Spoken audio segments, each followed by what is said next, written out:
Hello everyone, and welcome to Victoria's Cantina.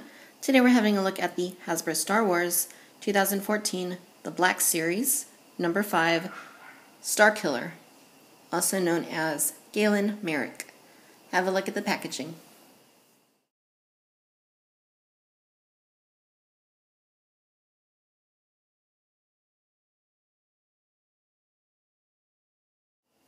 So Hasbro has released several Starkiller figures from the Force Unleashed video game.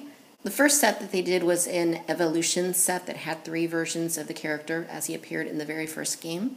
And then there was also, I believe, a multi-pack that was a Toys R Us exclusive and also had an updated version of the character. This is the first and only version of Starkiller from the Force Unleashed 2.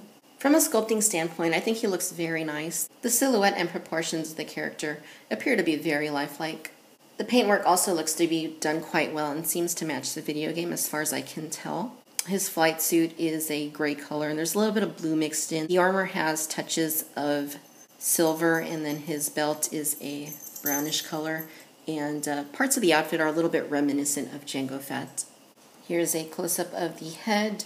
You know, it's almost like this should be Spock Killer rather than Starkiller because he looks a lot like Spock. Just look at those eyebrows, pretty crazy. All he needs is the pointy ears. This Black Series version of the figure is actually a repack of the Vintage Collection release, and that one did not have these crazy eyebrows. They were kind of just more neutral looking. I think Hasbro wanted to give this one a more determined kind of look and make him look a little more angry-ish, but it just doesn't work out too well for me here. The likeness itself, I would say, is probably better than it has been on previous Starkiller figures. I mean, it looks decent. You know, the head looks okay. The hair, it looks like there's some spots there where the paint was just missed. You know, a little unfortunate, but yeah. The rest of the outfit looks, you know, really nice. I think they actually sculpted it quite well, and, you know, the paintwork looks really nice, clean. Not a whole lot I could say there, you know, negatively about the figure. It's got the Imperial logo there. It looks really nice. In the way of articulation, Starkiller has a ball joint here at the head. He has hinges at the shoulders, hinges at the elbows, swivels at the wrists, swivel at the waist, swivels at the hips, hinging at the knees, and then hinging at the ankles. Now, part of the accessories that Starkiller comes with are his clothes. You can actually switch up his outfit to give him a different look. And the way that you do that is you take off his head, like that. You pull off the armored bit underneath. You take off the shin guards that he has.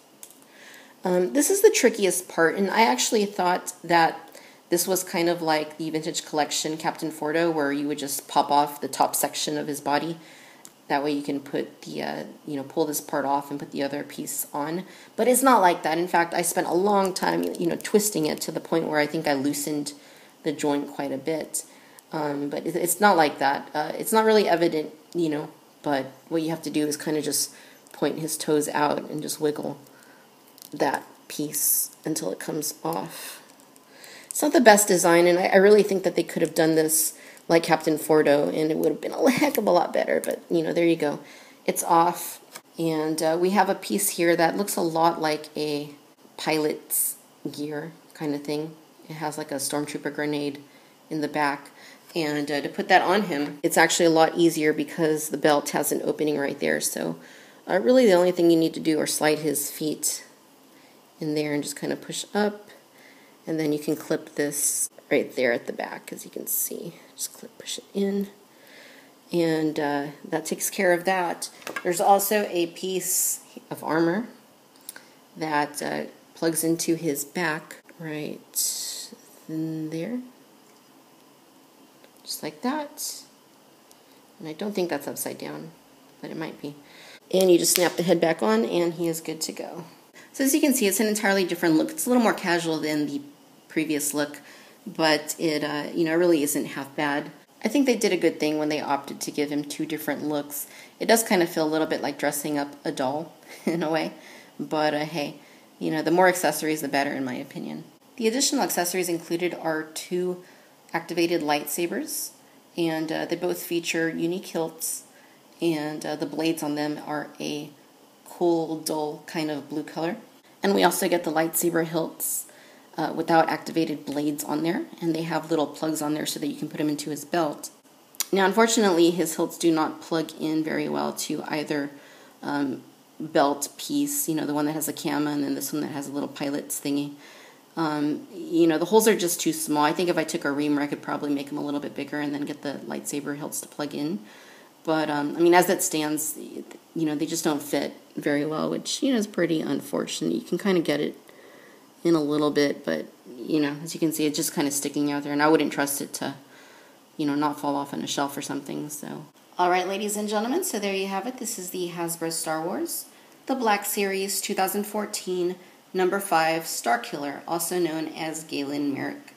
This figure here represents Starkiller's outfit in the Force Unleashed 2 video game.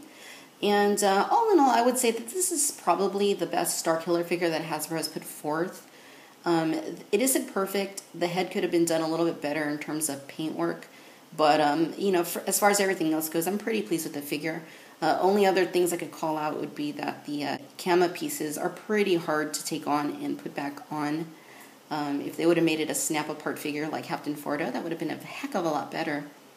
And the fact that the lightsaber hilts can't plug into his belts very well, if at all, is also a negative aspect.